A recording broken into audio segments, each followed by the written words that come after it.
Thankfully Blessed and Rooted in the Word. I'm Nicole, a believer who has just recently read through the entire Bible from Genesis to Revelation, and now I want to dive deeper. That's what this channel is all about. For us to grow in God's Word, to understand the book chapter by chapter, and to just dive into what He's telling us. We hope that you'll join us on our journey and come along to get rooted in the Word. Welcome to Thankfully Blessed and Rooted in the Word. We are going to dive into Daniel chapter 6 this evening. I hope you enjoy it. It's been fun so far, going through Daniel and seeing different things that remind you of action movies and horror movies and things of that such. Let's bow in prayer. Dear Heavenly Father, we thank you for this time that we can just dive into your word, learn more about what you have for us to hear. We ask that you just open our hearts and our minds, and that each one of us that's listening to this can gather just a little bit more information for the next step you have for us. We ask that any misconceived notions are erased, and that we see God throughout this study and how he has always been. He's been there from the beginning. He'll be there till the end, and he's always there for us. We ask all these things in Jesus' precious name. Amen. All right, so we're going to dive into Daniel chapter 6. Dawson asked me right before we got started, doesn't Daniel go in a lion's den? I said, that's chapter 6. So, it pleased Darius to set over the kingdom 120 satraps to be throughout the whole kingdom, and over them 3 high officials, of whom Daniel was one, to whom these satraps should give account, so that the king might suffer no loss. Then this Daniel became distinguished above all the other high officials and satraps, because an excellent spirit was in him, and the king planned to set him over the whole kingdom. Then the high officials and the satraps sought to find a ground for complaint against Daniel with regard to the kingdom, but they could find no ground for complaint or any fault, because he was faithful, and no error or fault was found in him. Then these men said, we shall not find any ground for complaint against this Daniel, unless we find it in connection with the law of his God. Then these high officials and satraps came by agreement to the king and said to him, O King Darius, live forever. All the high officials of the kingdom, the prefects and the satraps, the counselors and the governors, are agreed that the king should establish an ordinance and enforce an injunction that whoever makes petition to any god or man for 30 days, except to you, O king, shall be cast in the den of lions. Now, O king, establish the injunction and sign the document so that it cannot be changed, according to the law of the Medes and the Persians, which cannot be revoked. Therefore, King Darius signed the document and injunction. When Daniel knew that the document had been signed, he went to his house, where he had windows in his upper chamber open toward Jerusalem. He got down on his knees 3 times a day and prayed and gave thanks before his God, as he had done previously. Then these men came by agreement and found Daniel making petition and plea before his God. Then they came near and said before the king concerning the injunction, O king, did you not sign an injunction that anyone who makes petition to any god or man within 30 days, except to you, O king, shall be cast into the den of lions? The king answered and said, the thing stands fast according to the law of the Medes and Persians, which cannot be revoked. Then they answered and said before the king, Daniel, who is one of the exiles from Judah, pays no attention to you, O king, or the injunction you have signed, but makes his petition 3 times a day. Then the king, when he heard these words, was much distressed, and set his mind to deliver Daniel. And he labored till the sun went down to rescue him. Then these men came by agreement to the king and said to the king, Know, O king, that it is a law of the Medes and Persians that no injunction or ordinance that the king establishes can be changed. Then the king commanded, and Daniel was brought and cast into the den of lions. The king declared to Daniel, May your God, whom you serve continually, deliver you.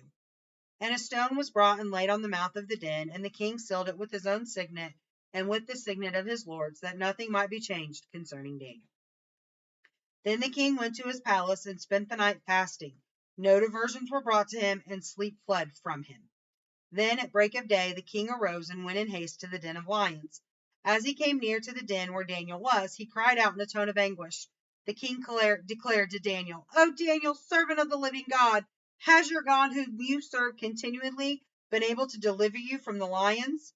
Then Daniel said to the king, "O king, live forever. My God sent his angel and shut the lion's mouth, and they have not harmed me, because I was found blameless before him. And also before you, O king, I have done no harm." Then the king was exceedingly glad and commanded that Daniel be taken up out of the den. So Daniel was taken up out of the den, and no kind of harm was found on him, because he had trusted in his God.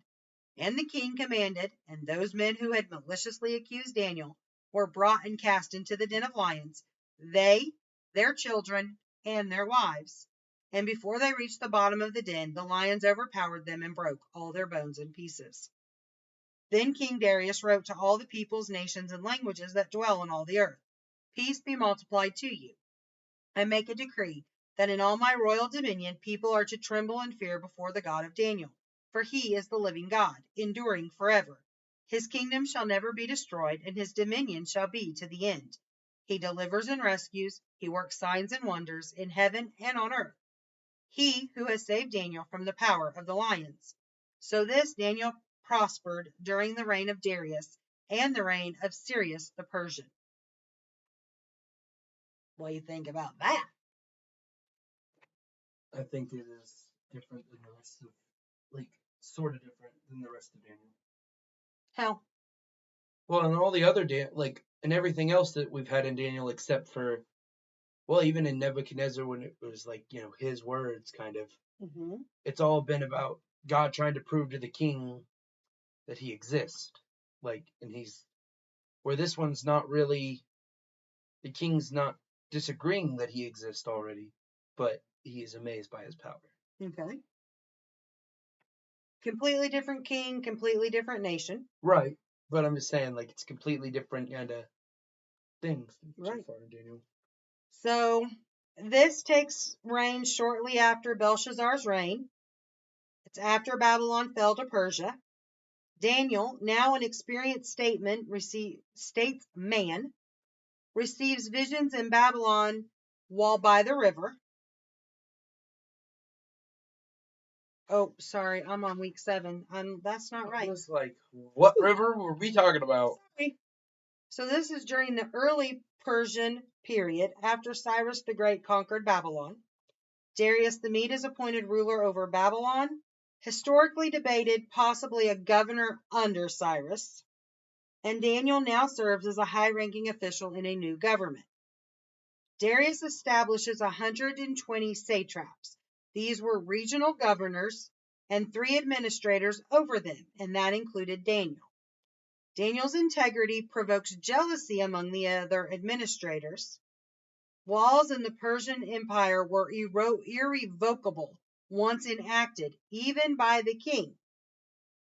So the lions were commonly used for execution in Mesopotamia and Persian courts. The den of lions symbolized ultimate danger and divine testing. So our Aramaic words are lahad, lasumphit. It's plot and conspire. It's from verse 4 where the officials are scheming against Daniel. Pitha or Pita, opening or den in verse 16. Lion's den, a literal and figurative place of testing.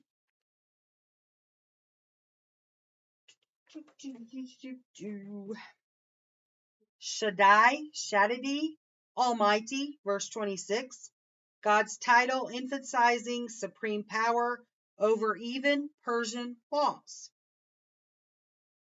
So this chapter is broke down. Verses 1 through 9 are Daniel's promotion and enemy's plot.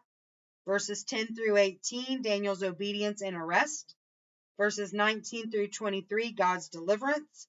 And then verses 24 through 28, Darius's decree and praise. So, at this time, Daniel would have been over 80 years old. And we've learned that he's one of Darius's top 3 administrators. Daniel was working with those who do not believe in his God, but he worked more efficiently and capably than all the rest. Thus, he attracted the attention of the pagan king and earned a place of respect. So, let's dive in and break it down. We're going to read verses 1 through 9. It pleased Darius to appoint 120 satraps to rule throughout the kingdom, with 3 administrators over them, one of whom was Daniel.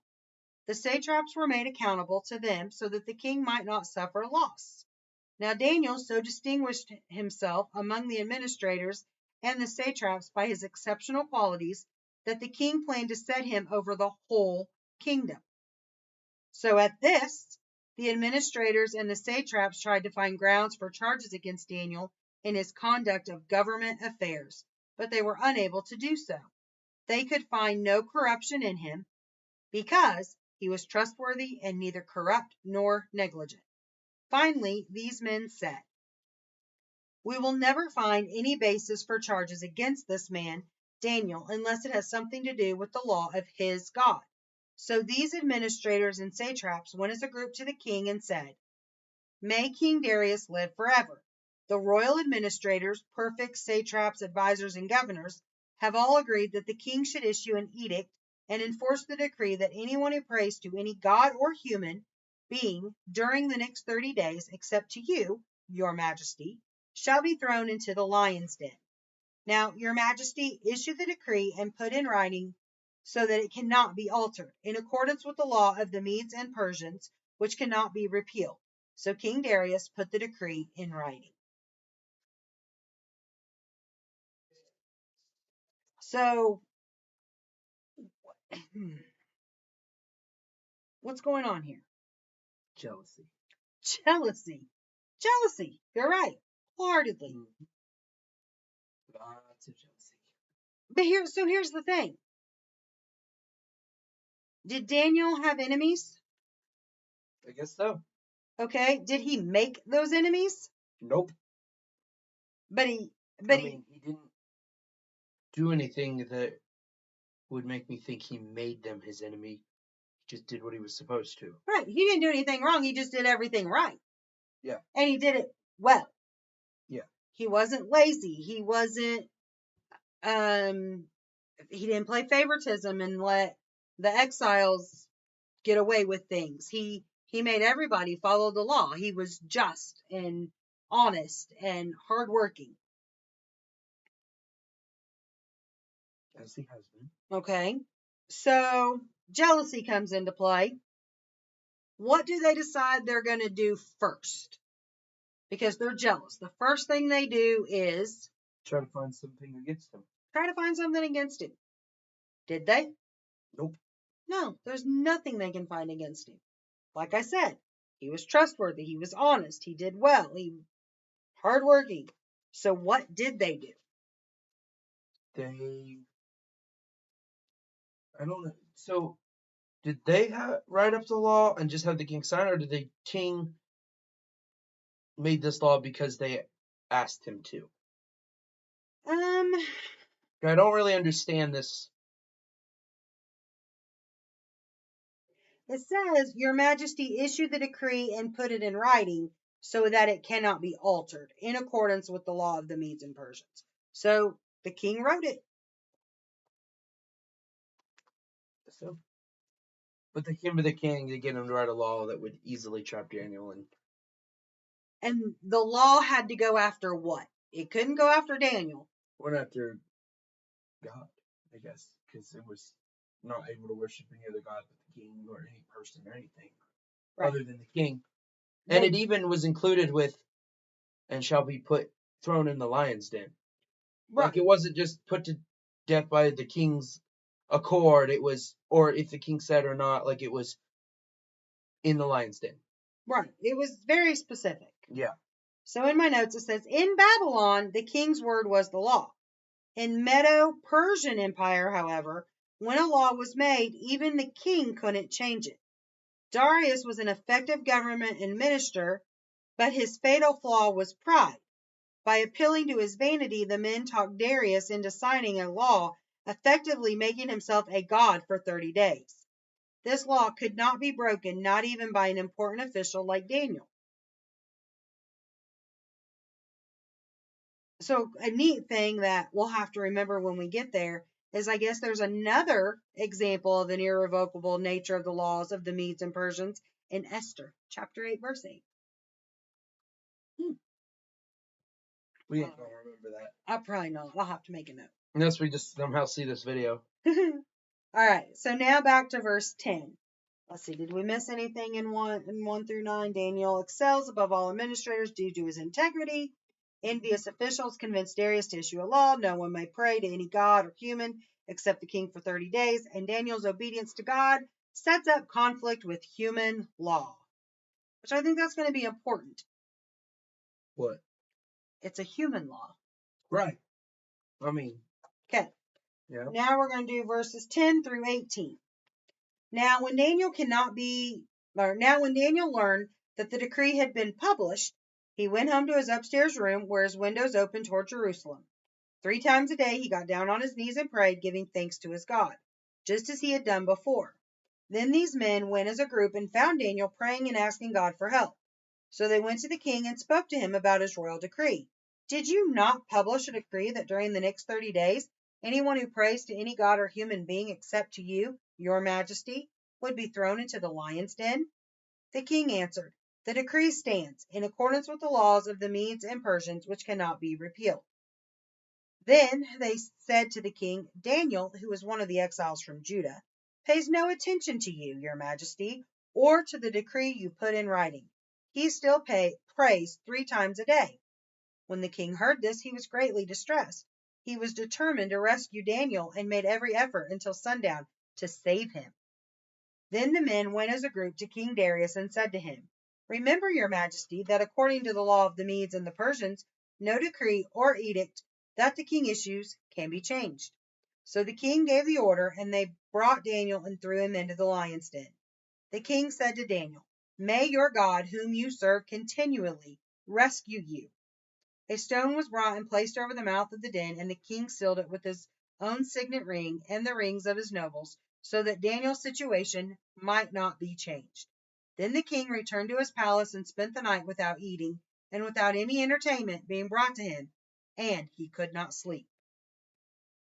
All right, what just happened?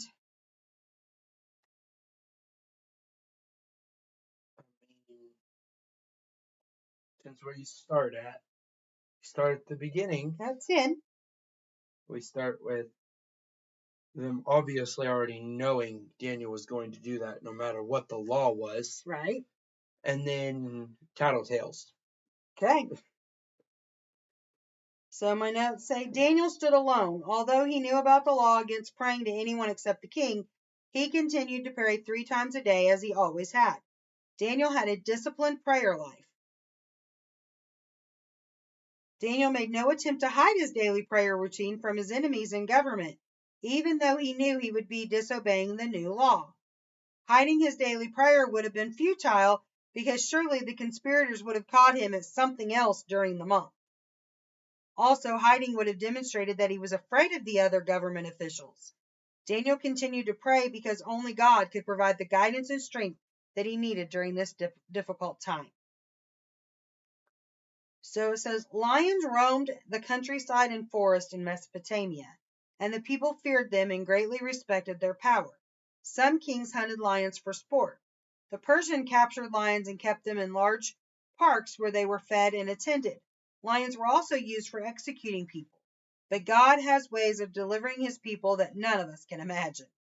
It is always premature to give up and give in to the demands of hostile authorities intent on defying God, because God has power they know nothing about. God can even shut the mouths of lions.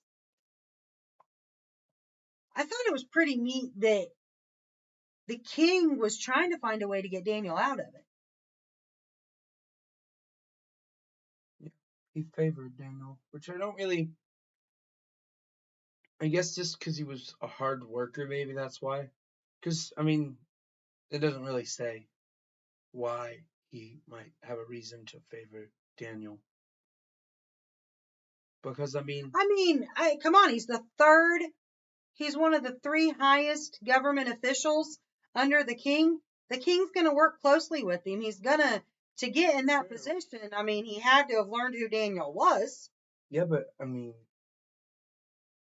makes you wonder what these other people are. They like also like maybe the other two high officials for the three, or Oh, are they just like there's probably underneath of him, or it's probably a bit mix of all of them. True. So my notes say the powerful pagan king was well aware of Daniel's consistent faith and trust in God. He respected Daniel for it, even though he didn't share Daniel's faith, and he was now forced to punish him for it.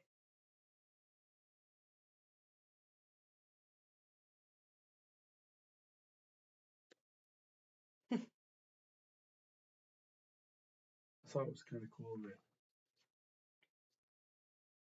once he says, "May your God save you," Yeah. like he knew, not necessarily knew, but hoped that God would save Daniel. Like Well, he already had that trust that God would save Daniel from the lions. well, I think he hoped because of Daniel's faithfulness and his dedication to God that God would honor that. Because he kind of says that, right? True. So, I mean, I don't know if he knew he would or not, but he was hoping he would. If nothing else, just to pay Daniel back for being so devoted. So, despite the law, Daniel prayed 3 times daily facing Jerusalem. Officials caught him in prayer and bring him to the king. Darius is distressed, hoping to rescue Daniel, but the law is irrevocable. And Daniel is thrown into the lion's den. A stone is placed at the entrance. So, what do you think about, like, the stone has not only the king's signet, but also several officials? I mean, it's interesting, just to like prove that it's legit, I guess. But it's just like, It's probably some way that it's marked so you can see if it's moved. Kind of like sealed. Like if you put a piece of tape so that if somebody moves it, you know because it's broke. That would be my guess. I would think that, but I don't know that. Well, if that's the case, that explains it. Because I mean, they wouldn't want just the king to seal it, especially after the king already tried to save Daniel. Yeah. Because he could just reseal it. Right. So now we're going to do verses 19 through 23. At first light of dawn, the king got up and hurried to the lion's den. When he came near the den, he called to Daniel in an anguished voice, Daniel, servant of the living God, has your God, whom you serve continually, been able to rescue you from the lions? Daniel answered, May the king live forever. My God sent his angel, and he shut the mouth of the lions. They have not hurt me, because I was found innocent in his sight. Nor have I ever done any wrong before you, your majesty. The king was overjoyed and gave orders to lift Daniel out of the den. And when Daniel was lifted from the den, no wound was found on him, because he had trusted in his God.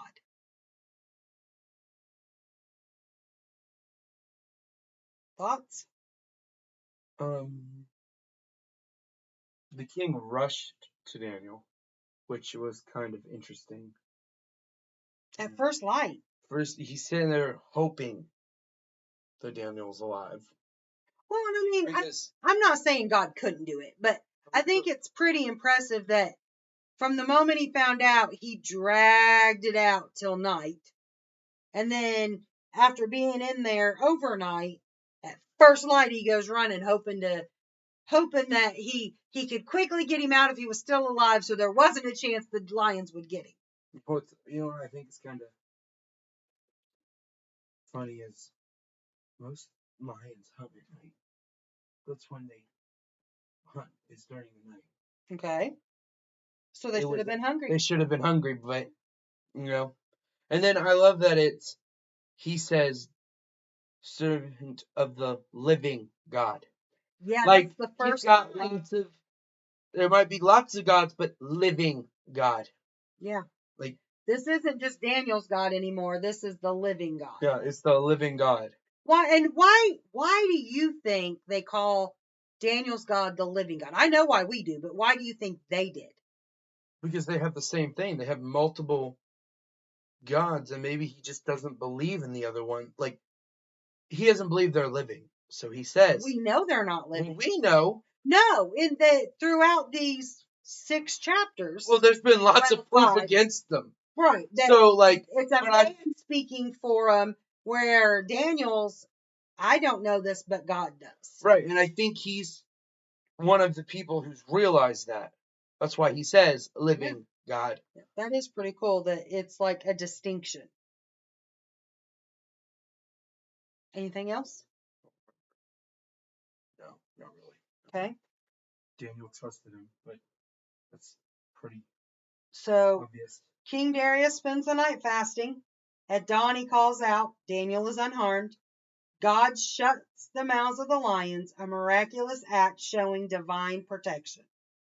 You know, I think part of why I kind of like just look over that part, like I've listened to it so many and heard it so many times told that it's like, oh, he shut the mouth of the lion, the miraculous miracle, it's incredible. But then it wasn't just one lion. Well, yeah, it'd have been. Who knows how many lions were in that den? We don't know how many were in there. there. But it was one of those things. It's like, he sent his angel, shut the mouth. Every time I hear it, it's like, oh, I've heard this before. But then you gotta, and then every time it's like, huh, he shut the mouth of a lion.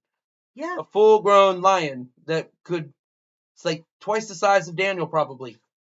Oh yeah, and more than one. And multiple of them. Like it wasn't just a lion; it's a lion's den. Pride of them, like a whole bunch. All right, so now we're going to finish out the chapter. The king was overjoyed and gave orders to lift Daniel out of the den, and when Daniel was lifted from the den, no wound was found on him because he had trusted in his God. At the king's command, the men who had falsely accused Daniel were brought in and thrown into their lion's den, along with their wives and children. And before they reached the floor of the den, the lions overpowered them and crushed all of their bones. So here's the thing. I have to stop because it says the men who had falsely accused Daniel. I was going to point that out as well. But technically, they didn't falsely accuse him. No, because that was the law of the king. Just they set him up, but yeah, but there was also like when he comes out of the den, he says, "I have done no wrong to God or you, O king." But technically, he did. He disobeyed a law of the king.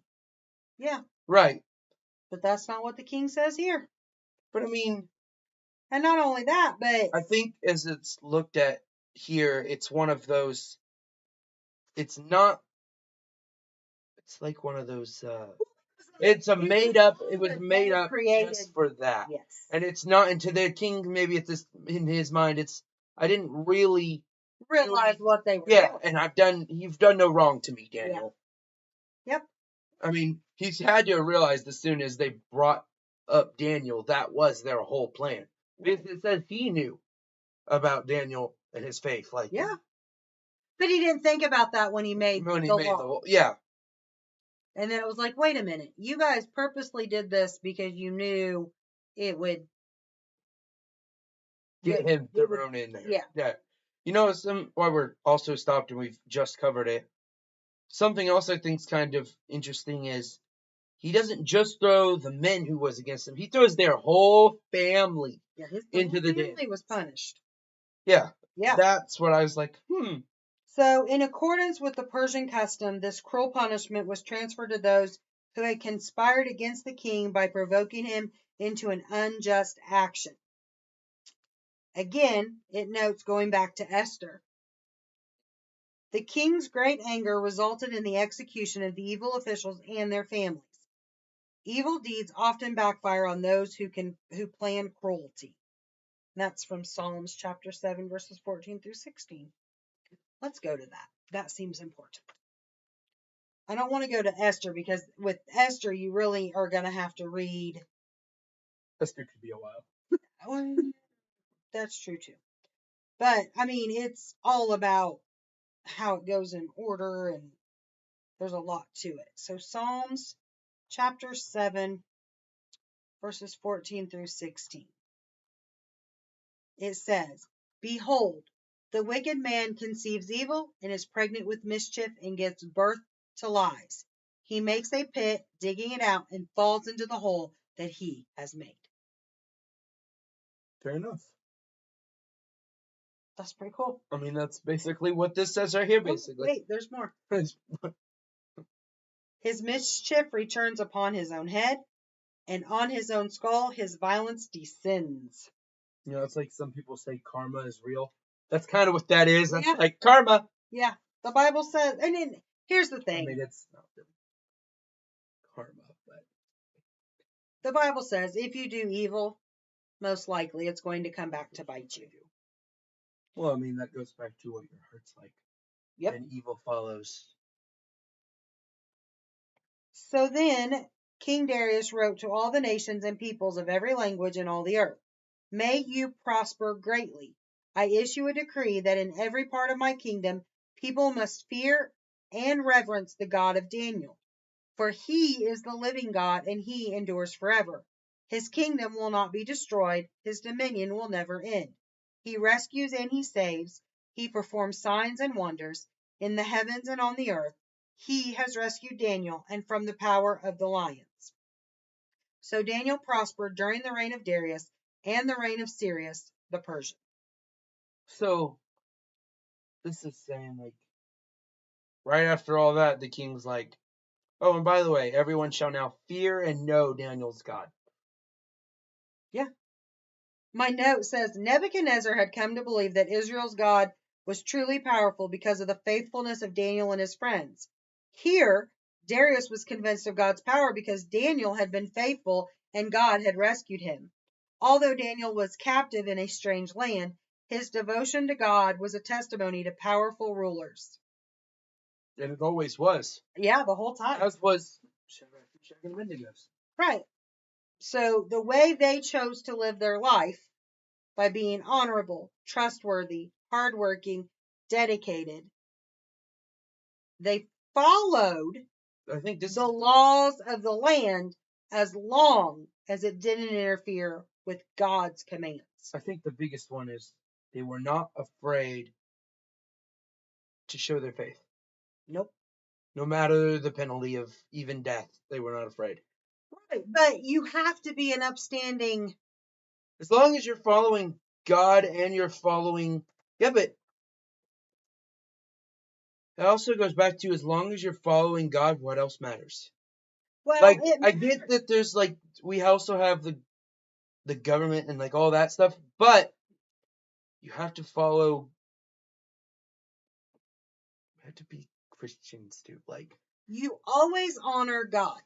most of the things that honoring God is honoring the government too. So that's the thing. But even in the New Testament, Jesus tells us to honor the government, Right. to follow the government. Right. Now, we are never supposed to put the government ahead of God. So Right. that's what Daniel shows us. Right. That's what he's showing us. Is You can honor the laws of the land until they interfere with what I want for you. right. God says, "Thou shalt not kill." God says, "Thou shalt not covet." Thou shalt not kill. But he doesn't command us to pray 3 times a day. Nope. He didn't even command Daniel to. But prayer is a way to talk to God, and it's important. Well, and it shows. And we should never pray to a statue, a government official, a king, Right. other gods. Right. That's So what this whole book has talked about so far. Yes.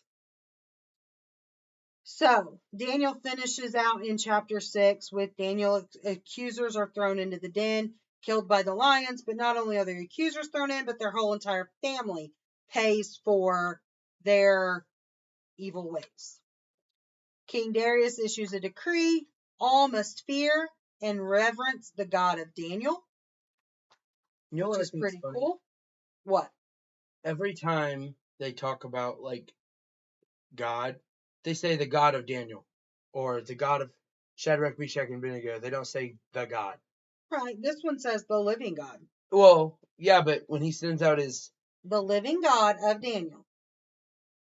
does it say that? Mhm. Oh, I thought it just said For the God says- of Daniel. It says, "I issue a decree that in every part of my kingdom People must fear and reverence the God of Daniel, for he is the living God, and he endures forever.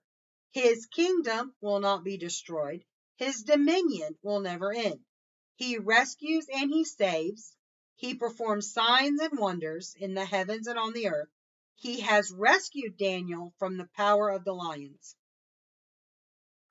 I yeah. missed the living part. Yep, for he is. So then God's power, protection, and sovereignty are publicly recognized throughout the empire.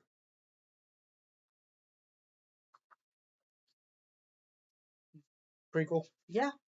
So, some takeaways. We need to be obedient to God over human authority. We need consistent spiritual discipline.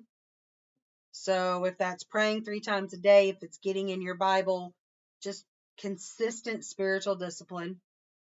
God has power to deliver. And then influence through integrity. Daniel's life led even a foreign king to proclaim God's supremacy. So in these first 6 chapters, we have learned the importance of being a good, upstanding citizen, following the laws of the government, of whatever government we're in, as long as we do not sacrifice God.